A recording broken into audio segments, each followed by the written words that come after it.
الحمد للہ رب العالمین والصلاة والسلام علی محمد الامین واعوذ باللہ من الشیطان الرجیم بسم اللہ الرحمن الرحیم۔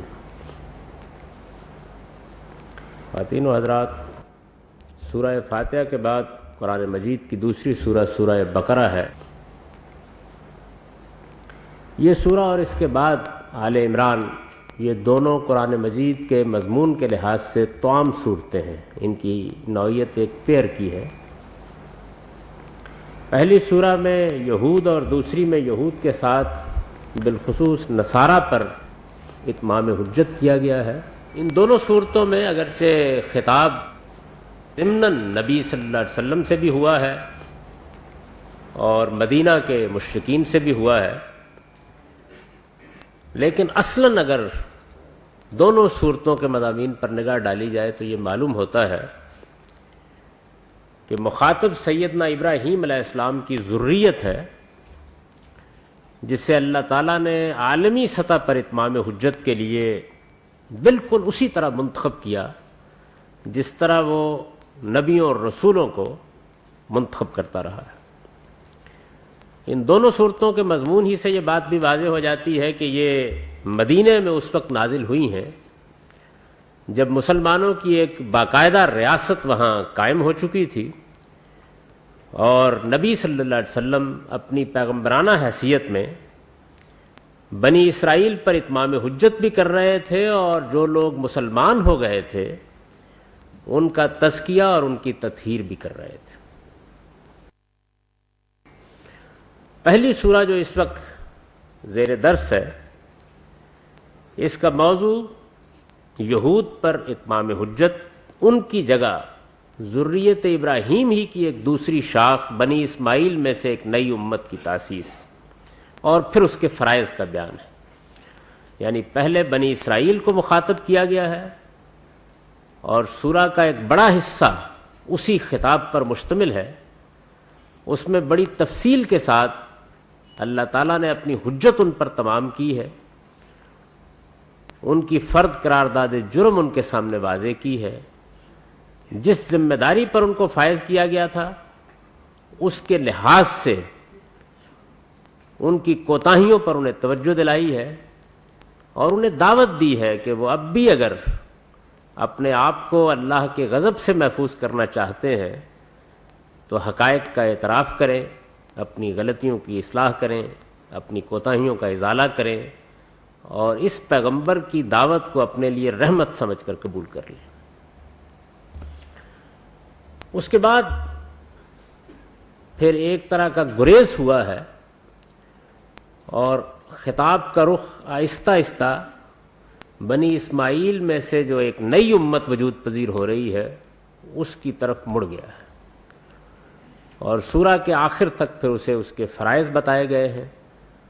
یہ حقیقت اس پر واضح کی گئی ہے کہ جس عظیم ذمہ داری پر اسے فائز کیا جا رہا ہے اس کے تقاضوں کو پورا کرنے کے لیے اسے کیا کرنا ہے، اور اللہ تعالیٰ کی جو شریعت اسے دی جا رہی ہے وہ اصلاً کیا ہے، اس کے بنیادی احکام کیا ہیں، اور اس کے بارے میں اگر کوئی سوالات لوگوں کے ذہنوں میں ہیں تو وہ واضح کر دیے گئے۔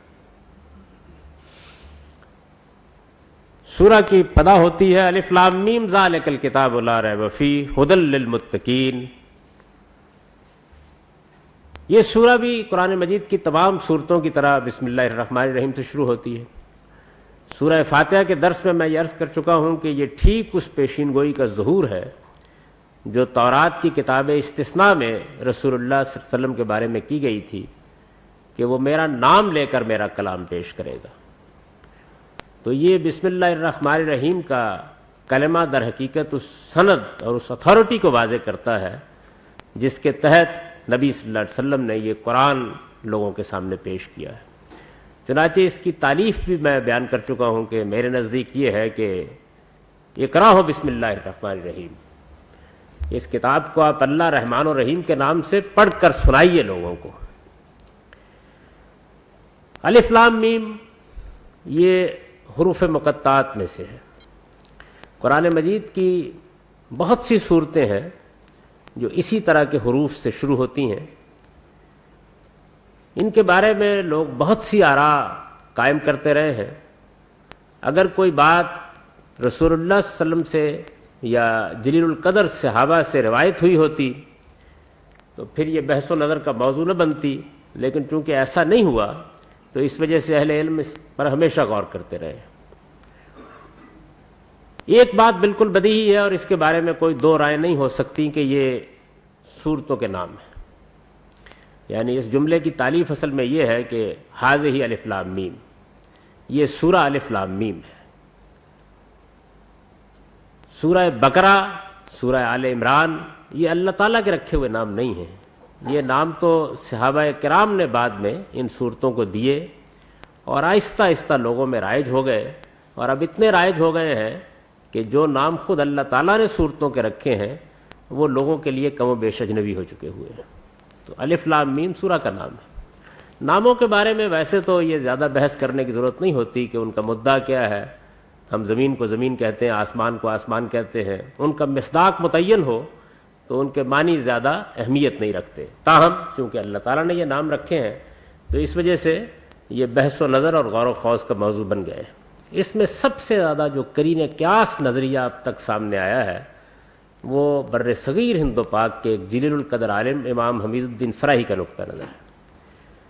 وہ یہ کہتے ہیں کہ عربی زبان کے جتنے حروف ہیں، الفابیٹس ہیں، یہ اصل میں عبرانی زبان سے آئے، اور قدیم جتنی بھی زبانیں ہیں، خواہ عبرانی ہو یا اس کے علاوہ اسی سلسلے کی دوسری زبانیں، ان میں جب ابتدا میں رسم الخط پیدا ہوا اور پھر ترقی کے مختلف مراحل سے گزرا تو جو حروف بنائے جاتے تھے وہ اصل میں چیزوں کی علامت ہوتے تھے. یہ بات بالکل مسلمہ ہے، لسانیات کے سب ماہرین اس کو مانتے ہیں. ابھی بھی اگر آپ کوئی کتاب پڑھیں اس موضوع پر تو آپ کو معلوم ہو جائے گا کہ عبرانی زبان کے جتنے بھی الفابیٹس ہیں، حروف ہیں، وہ سب چیزوں کے نام ہیں جتنے بھی ہیں. تو اسی طریقے سے لوگوں نے آہستہ آہستہ پھر ان کو ان حروف کی صورت دے دی. چنانچہ اس کی ایک نہایت واضح مثال نون ہے، جو مچھلی کی صورت میں لکھا جاتا تھا. اس کے معنی بھی مچھلی کے ہیں اور یہ بعد میں عربی زبان میں بھی اسی مفہوم میں معروف رہا. چنانچہ خود قرآن میں سیدنا یونس علیہ السلام کے بارے میں ذُنُّون کے الفاظ آئے ہیں، نون والا یعنی مچھلی والا. تو اسی طریقے سے الف لام میم یہ وہی حروف ہیں جو اصل میں چیزوں کی نمائندگی کرتے ہیں. اور نام رکھنے کا یہ طریقہ اختیار کیا گیا ہے کہ جو سورہ کے اندر کچھ نمایاں واقعات ہیں جو عربوں کا عام طریقہ ہے نام رکھنے کا، اس کے لحاظ سے چند حروف کا ایک مرکب تیار کر کے اس کا نام بنا دیا گیا ہے. جس طرح مثال کے طور پر ہم جانتے ہیں کہ عربی زبان میں الف یہ گائے کے سر کی علامت ہے، بالکل اسی طریقے سے لام پانی کی لہر کی علامت ہے. تو اس طریقے سے عبرانی زبان کے ان حروف ہی سے گویا صورتوں کے نام ترکیب پا گئے. یہ سب سے زیادہ قرین قیاس نظریہ ہے، زبان کے مسلمات پر مبنی ہے. تمام دنیا کے اہل علم اس بات سے واقف ہیں کہ یہ تمام الفابیٹس اصل میں یہی مفہوم رکھتے ہیں. اب اس کے بعد ان کی پوری تحقیق کر کے یہ معلوم کرنا کہ ہر سورہ میں یہ کس چیز کی نمائندگی کر رہے ہیں، یہ اہل علم کے لیے ایک دعوت فکر ہے اور اس پر کام جاری رہنا چاہیے. اس سے بہت سی دوسری حقیقتیں واضح ہوں گی، لیکن قرآن مجید کی چند صورتوں میں یہ بالکل نمایاں ہے. جیسے سورہ نون میں، اس کا نام بھی سورہ نون ہے، اس میں سیدنا یونس علیہ السلام کا واقعہ بھی بیان ہوا ہے اور اشارہ بھی بالکل واضح ہے. اور یہاں بھی آپ دیکھیں گے کہ آگے گائے کا ذکر آ رہا ہے اور اسی کو گویا بنیاد بنا کر اس نام کو بھی ترتیب دے لیا گیا ہے. اس کے بارے میں مزید بہت سی آراء بھی قائم کی جا سکتی ہیں اور سورہ پر غور کر کے کچھ اور اشارات بھی نکالے جا سکتے ہیں، لیکن اصل اور بنیادی بات یہی ہے کہ یہ عبرانی زبان کے حروف کی نمائندگی کرتے ہیں جو اصل میں چیزوں کے نام تھے. چینی زبان میں بھی یہی ہے اور دنیا کی دوسری اور بہت سی زبانوں میں بھی یہی ہے. یہ معنی پر دلیل حروف ہیں اور الفابیٹس کی تاریخ سے اور حروف تہجی کی تاریخ سے جو آدمی بھی واقف ہے وہ اس حقیقت کو بہت اچھی طرح جانتا ہے. بہرحال یہ نام ہے، اور جب نام ہے تو سورہ کے مضمون اور مدعا کے ساتھ ان کا کوئی تعلق نہیں ہے، بلکہ اس کی چند علامتوں کو لے کر نام رکھ دیا گیا ہے. ھذہ الف لام میم، یہ سورہ الف لام میم ہے. ذالک الکتاب لا ریب فیہ ھدی للمتقین، یہ کتاب الہی ہے. ذالک الکتاب ایک پورا جملہ ہے، مطلب یہ ہے کہ یہ کتاب الہی ہے. یہ وہی کتاب ہے جس کا تم سے وعدہ کیا گیا تھا، وہی کتاب ہے جس کی پیشنگوئیاں تم اپنی کتابوں میں دیکھ چکے ہو. چونکہ سورہ کے مخاطب بنی اسرائیل ہیں، وہ اس کتاب سے ناواقف نہیں تھے، بہت اچھی طرح جانتے تھے کہ اللہ تعالیٰ کی یہ کتاب نازل ہونے والی ہے. اس بات سے بہت اچھی طرح واقف تھے کہ اس کتاب کو جو پیغمبر لے کر آئیں گے وہ ان کے بھائیوں میں سے ہوں گے، یعنی بنی اسماعیل میں سے ہوں گے. وہ اس کتاب کا جیسے آگے چل کر خود قرآن نے ذکر کیا ہے، نہ صرف یہ کہ انتظار کر رہے تھے بلکہ اس کی وساطت سے دعائیں کرتے تھے کہ یہ ہمارے لیے فتح و نصرت کا باعث بنے گی. تو فرمایا کہ یہ وہی کتاب ہے، یہ کتاب الہی اللہ کی طرف سے تمہارے اوپر نازل کی گئی ہے، لا ریب فی، اس بات میں کوئی شبہ نہیں ہے. کس بات میں کوئی شبہ نہیں ہے؟ یعنی اس کے کتاب الہی ہونے میں کوئی شبہ نہیں ہے. یہ ایک بالکل قطعی اور حق بات ہے کہ یہ اللہ کی کتاب ہے جو اللہ نے نازل کی ہے، ھدی للمتقین. یہ ہدایت ہے ان خدا سے ڈرنے والوں کے لیے. اب قرآن مجید نے یہ کیا ہے کہ اس وقت تک اس کتاب پر جو لوگ ایمان لا چکے تھے اور صحابہ کرام کی صورت میں رسول اللہ صلی اللہ علیہ وسلم کے گرد و پیش موجود تھے، ان کی چند نمایاں صفات کو اٹھا لیا ہے اور بنی اسرائیل کے سامنے ان کو رکھ دیا ہے اور یہ بتایا ہے کہ دیکھو یہ اللہ کی کتاب ہے، اللہ کی طرف سے نازل ہوئی ہے، اس بات میں کوئی شبہ نہیں کہ یہ اللہ کی کتاب ہے. لیکن اس سے ہدایت کن لوگوں نے پائی ہے؟ وہ کون لوگ ہیں کہ جو اس سے فیض یاب ہوئے ہیں؟ کون لوگ ہیں کہ جن کو اس نے سیدھی راہ دکھائی ہے؟ اس میں سب سے پہلی بات جو بیان کی گئی ہے وہ یہ ہے کہ یہ لوگ خدا سے ڈرنے والے تھے، یہ اللہ تعالیٰ کے معاملے میں اندیشہ ناک رہتے تھے. یہ وہ لوگ تھے جو جہالت اور غفلت میں مبتلا نہیں تھے. اگر تم بھی اپنے اندر یہ صفات پیدا کر چکے ہوتے یہ تمہارے لیے بھی ہدایت کا باعث بنتی. لیکن یہ صحابہ کرام کی مختصر سی جماعت جو تمہیں نظر آ رہی ہے اور جو سب سے بڑھ کر رسول اللہ صلی اللہ علیہ وسلم کی دعوت پر ایمان لائی ہے، جس نے آگے بڑھ کر اسے قبول کیا ہے، ان کے اوپر اگر تم غور کرو تمہیں معلوم ہوگا کہ یہ وہ لوگ ہیں کہ جو اللہ تعالیٰ کے بارے میں نچنت اور بے خوف نہیں تھے، اندیشہ ناک رہتے تھے. قرآن مجید کے بارے میں یہ بات واضح رہنی چاہیے، اور قرآن مجید ہی کیا بلکہ اللہ تعالیٰ کی ہدایت کے لیے جو چیز بھی دنیا میں پیش کی جائے گی اس کے بارے میں بھی یہ بات واضح رہنی چاہیے کہ یہ انہی لوگوں کو راستہ دکھا سکتی ہے جو فطرت کے اندر اللہ نے جو تعلیم دی ہے اس کی قدر کرنے والے ہوں. انسان کو اللہ تعالیٰ کا شعور اس کی فطرت میں ودیت کر کے دنیا میں بھیجا گیا ہے، خیر و شر کا شعور اس کے اندر ودیت کر کے اس کو دنیا میں بھیجا گیا ہے. اخلاقی اصول کیا ہیں، ان کی پیروی کس درجے میں ہونی چاہیے، اس میں انسان کو کبھی کوئی ابہام نہیں رہا. انسان کی پوری تاریخ اس بات پر گواہی دیتی ہے کہ وہ ان چیزوں کے بارے میں ازلی علم لے کر اس دنیا میں آیا ہے، اور دنیا کا کوئی دور ایسا نہیں رہا کہ جس وقت اس علم کے بارے میں اس کے اندر کوئی ابہام رہا ہو. اللہ تعالیٰ کی یہ بڑی عنایت ہے انسانوں کے اوپر کہ اس نے ان کو اندھا اور بہرا پیدا نہیں کیا بلکہ فطرت کا یہ شعور دے کر پیدا کیا ہے، علم و اخلاق کی یہ ہدایت دے کر پیدا کیا ہے، خیر و شر کا یہ علم دے کر پیدا کیا ہے. انسان دنیا میں ان چیزوں کو پہلے سے لیے ہوئے آتا ہے، اور پھر اس کے بعد یہاں اگر کسی چیز کی ضرورت ہوتی ہے تو اس کی تذکیر اور یاد دہانی کی ضرورت ہوتی ہے. انسان جب ان چیزوں کو اپنے اندر لیے ہوئے آتا ہے تو وہ کیا چیز ہے کہ جو پھر اس کے لیے خرابی کا باعث بنتی ہے؟ چند چیزیں جو قرآن کا موضوع بنی ہے. یعنی قرآن کا موضوع یہ بنیادی چیزیں نہیں ہیں. قرآن مجید دنیا میں پہلی کتاب نہیں ہے جو انسانوں کی طرف آئی ہے، دنیا میں خدا کی آخری ہدایت ہے. انسان اس سے پہلے انبیاء علیہ السلام کے ذریعے سے بھی اور اپنی فطرت کے ذریعے سے بھی ان تمام حقیقتوں سے واقف ہے. جو لوگ ان سب حقیقتوں سے واقف ہیں ان کو اگر کوئی مسئلہ پیش آ رہا تھا جب قرآن نازل ہوا تو ایک مسئلہ یہ تھا کہ بہت سے مشرکانہ مذاہب وجود میں آ گئے تھے، اللہ تعالیٰ کی ذات و صفات کے بارے میں بہت سی چیزیں خلط مبس کا شکار ہو گئی تھیں. انسان ان کے بارے میں بعض ایسی غلطیوں میں مبتلا ہو گیا تھا جسے اس سے نکالنا ضروری تھا. اسی طریقے سے قیامت کی جواب دہی کے بارے میں ایک دھندلا تصور تو موجود تھا، لیکن یہ جواب دہی کن اصولوں پر ہوگی، کیسی بے لاگ ہوگی، اس جواب دہی کے موقع پر انسان کو اپنے پروردگار سے کیا معاملہ پیش آئے گا، یہ وہ چیزیں ہیں کہ جن کے بارے میں طرح طرح کے فلسفے پیدا کر کے انسان کو بہت کچھ گمراہی میں مبتلا کر دیا گیا تھا. اسی طریقے سے انسان کے بارے میں یہ بات تو بالکل واضح تھی کہ وہ ایک اخلاقی وجود ہے، لیکن اس اخلاقی وجود کے تقاضوں کو پورا کرنے کے لیے اسے کن حدود کا خیال رکھنا چاہیے، اس میں اسے رہنمائی اور ہدایت کی ضرورت تھی. یعنی ہدایت اور رہنمائی کا تعلق اس چیز سے نہیں تھا کہ اس سے اللہ تعالیٰ کی ذات کو منوانا ہے، یا اس چیز سے نہیں تھا کہ اسے یہ بتانا ہے کہ خیر و شر کا شعور تمہیں ودیت کیا گیا ہے. یہ تو آدم علیہ السلام سے لے کر وہ ہمیشہ سے واقف رہا ہے کہ یہ سب چیزیں اس کے پاس موجود ہیں، اور انبیاء کی تذکیر کی ایک پوری تاریخ اس کے پس منظر میں ہے. جو لوگ مخاطب ہیں اس سورہ کے وہ بنی اسرائیل ہیں جو انبیاء علیہ السلام کی اولاد میں سے ہے، جن تک اللہ تعالیٰ کی ہدایت بارہا پہنچائی گئی ہے، جن کی ابتدا سیدنا ابراہیم علیہ السلام سے جیسے معاہد سے ہوئی ہے، جن کے پاس ایک پوری روایت موجود ہے دین کی. وہ لوگ ہیں کہ جن لوگوں کو یہ سب کچھ معلوم ہے مسئلہ کہاں پیدا ہوا ہے انہی 2-3 مقامات میں پیدا ہوا ہے جن کا میں نے آپ سے ذکر کیا.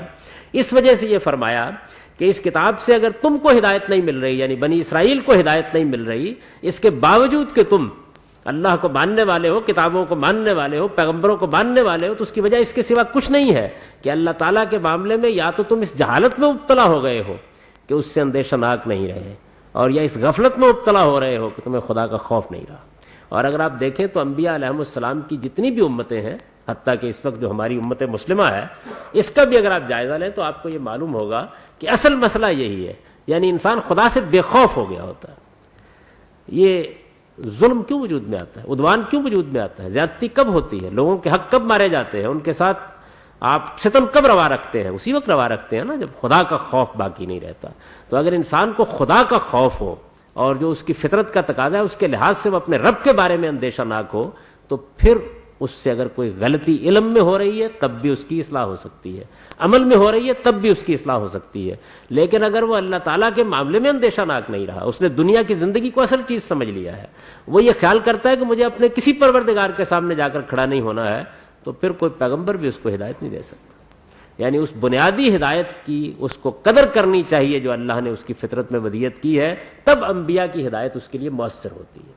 یعنی اللہ تعالیٰ نے جو قانون بیان کیا ہے ہدایت کا، وہ قانون یہ ہے کہ جو کچھ میں نے تمہیں دیا ہے تم اس کی قدر کرو گے تو پھر باقی دوں گا. سیدنا مسیح علیہ السلام نے اسی کو بیان کیا کہ جو دھیلے میں امین ثابت نہیں ہوا اسے اشرفی کی امانت کس طرح دی جا سکتی ہے. تو اللہ تعالیٰ کی ہدایت کا معاملہ یہ نہیں ہے کہ آپ جو کچھ آپ کو ملا ہے اس کی نہ قدر شناسی کریں گے تو باقی مل جائے گی. جو کچھ موجود ہے اس کی قدر شناسی کیجئے. اب غلطی لگ گئی، اب کوتاہی ہو گئی، اب تنبؤ نہیں رہا، تو اللہ تعالیٰ نکال لیں گے اس کے اندر سے. تو ہدایت اور گمراہی کے بارے میں اللہ کا قاعدہ یہ ہے. اسی وجہ سے جب رسول اللہ صلی اللہ علیہ وسلم کے دل میں یہ تمنا پیدا ہوتی تھی کہ فلاں ہدایت پالے اور فلاں ہدایت پالے، تو بڑی سختی کے ساتھ آپ آگے دیکھیں گے کہ آپ کو روک دیا گیا اس سے، اور یہ کہا گیا کہ یہ اللہ کا قانون ہے جس کے مطابق وہ ہدایت دیتا ہے، اور جو ہدایت اللہ نے دے کے انسان کو بھیجا ہے اس کی ناقدری کرنے والوں کو وہ ہدایت نہیں دیتا. اور اگر وہ اس کی قدر کریں تو پھر ہدایت پر ہدایت ملتی چلی جاتی ہے، یہاں تک کہ وہ وقت بھی آ جاتا ہے کہ جب اللہ تعالیٰ آدمی پھسلتا ہے اور آگے بڑھ کے اس کا ہاتھ پکڑ لیتے ہیں. اس کی ایک نہایت ہی عمدہ مثال سیدنا یوسف علیہ السلام کا واقعہ ہے کہ جب انہوں نے اللہ کی دی ہوئی ہدایت کی قدر کی، انبیاء کی دی ہوئی ہدایت کی قدر کی، تو ایک نہایت نازک موقع پر جب اس کا پورا امکان تھا، اور قرآن نے بیان کیا کہ پورا امکان تھا کہ وہ صحیح راستے پر نہ رہتے اور بڑے گناہ کا ارتکاب کر بیٹھتے، تو اللہ تعالیٰ کہتے ہیں کہ پھر ہماری برہان نمودار ہوئی اور ہم نے اپنے بندے کو خود آگے بڑھ کر بچا لیا. یہ در حقیقت انعام ہوتا ہے اس رویے کا جو انسان پہلے اختیار کر چکا ہوتا ہے. اسی کو توفیق کے لفظ سے ادا کیا جاتا ہے. یعنی جس طریقے سے اللہ تعالیٰ ہدایت کا سامان کرتے ہیں، اسی طرح بندے کا ہاتھ پکڑ کر اسے ہدایت کے راستے پر لے جاتے بھی ہیں. شرط کیا ہے؟ شرط یہ ہے کہ آپ جو کچھ ملا ہے اس کی قدر کرنے والے ہیں. لیکن اگر اس کی ناقدری کرنے والے ہیں تو پھر اللہ کی ہدایت نہیں ملتی. ہدایت اور گمراہی کے بارے میں یہ قانون قرآن مجید نے جگہ جگہ بیان کیا ہے. تو یہاں بھی اسی کی طرف اشارہ کیا کہ یہ قرآن کن لوگوں کے لیے ہدایت بنا ہے. صحابہ کرام میں سے جو لوگ ایمان لا چکے تھے، ان کے اوصاف نمایاں کیے ہیں، ان کے لیے ہدایت بنا ہے جو خدا سے ڈرنے والے تھے. یعنی جن کے ہاں یہ اندیشہ موجود تھا، غلطی لگی ہوئی تھی، عبادت کا طریقہ معلوم نہیں تھا، راستہ واضح نہیں تھا.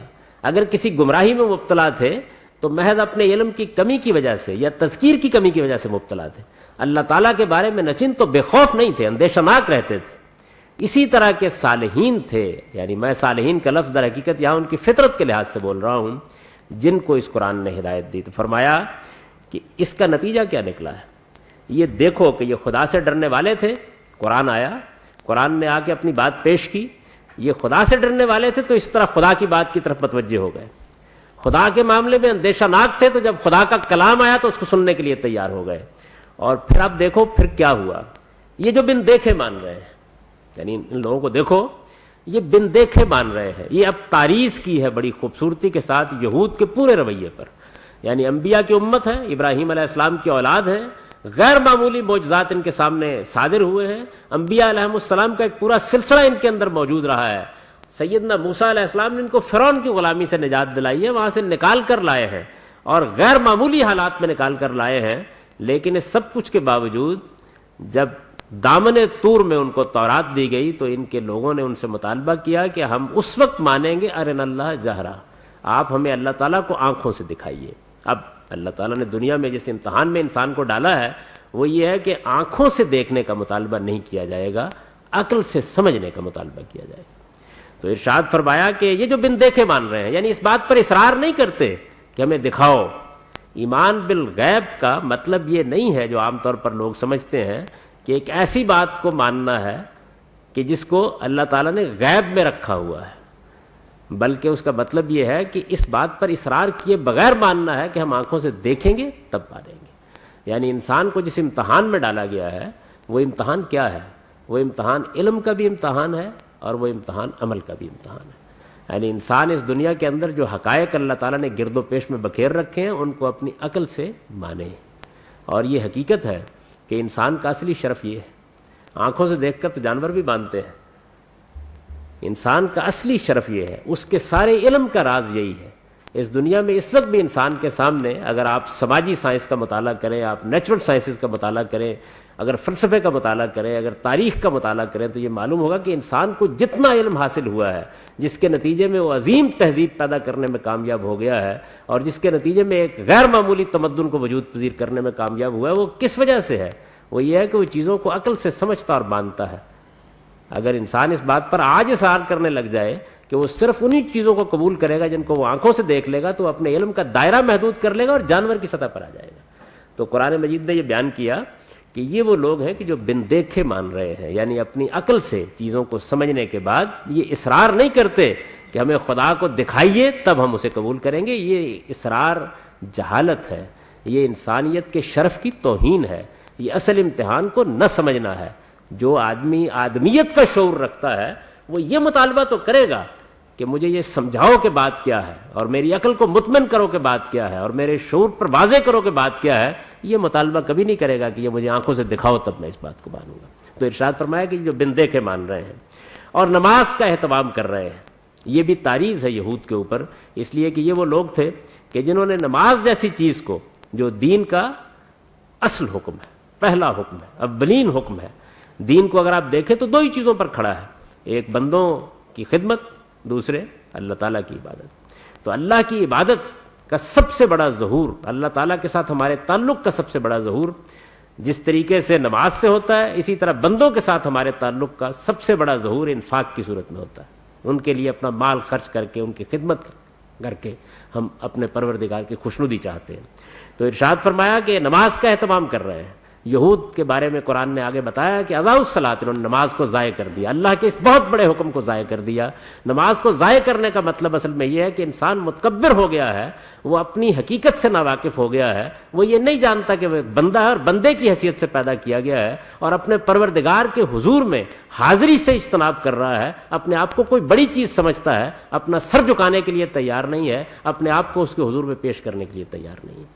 تو نماز کا اہتمام کر رہے ہیں، اور فرمایا اور جو کچھ ہم نے ان کو دیا ہے وہ مما رزقناہم ينفقون، اس میں سے ہماری راہ میں خرچ کر رہے ہیں۔ ذالک الکتاب لا ریب فیہ ھدی للمتقین، یہ کتاب الہی ہے، اس میں کوئی شک نہیں کہ یہ اللہ کی کتاب ہے، پیغمبر یہ ہدایت ہے ان خدا سے ڈرنے والوں کے لیے۔ یہ جو بن دیکھے مان رہے ہیں اور نماز کا اہتمام کر رہے ہیں اور جو کچھ ہم نے انہیں دیا ہے اس میں سے ہماری راہ میں خرچ کر رہے ہیں۔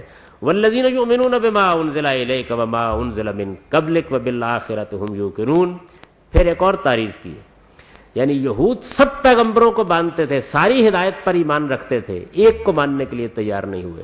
فرمایا یہ بنی اسماعیل میں سے جو لوگ ایمان لائے ہیں انہوں نے محمد الرسول اللہ کو مانا ہے اور پھر ان کی شہادت پر سب کو مان لیا ہے۔ یہ اس حقیقت پر بھی ایمان لے آئے ہیں اس لیے کہ کوئی تعصب راستے میں حائل نہیں ہوا، ٹھیک مقام پر کھڑے تھے، ایک کو مانا اور پھر اس کے بعد موسیٰ عیسیٰ ابراہیم سب کو مان لیا۔ وبالآخرۃ ھم یوقنون، اور آخرت پر سچا یقین رکھتے ہیں، آخرت کو محض مانتے ہی نہیں، ہر طرح کے ریب و گمان سے بالکل پاک ہو کر اس بات پر یقین رکھتے ہیں کہ ایک دن ہمیں اپنے خدا کے حضور میں پیش ہونا ہے۔ اولئک علی ھدی من ربہم واولئک ھم المفلحون۔ اب یہ جو ہدایت اور گمراہی کا قانون ہے اس کی طرف اشارہ کیا، یہی ہیں جو اس سے پہلے بھی اپنے رب کی ہدایت پر رہے ہیں، اور یہی ہیں جو اب بھی فلاح پانے والے ہوں گے، یعنی بنی اسرائیل میں ہوں یا بنی اسماعیل میں سے، یہی لوگ ہیں جو اس سے پہلے بھی اپنے مالک کی ہدایت پر تھے، اور جب اپنے مالک کی اس ہدایت کی انہوں نے قدر کی تو اب بھی یہی لوگ فلاح پائیں گے۔ انہی کے لیے اللہ کا کرم اور اس کی عنایت ہوگی۔ اس پیراگراف کو میں نے جس طریقے سے منتقل کیا ہے اسے سن لیجئے۔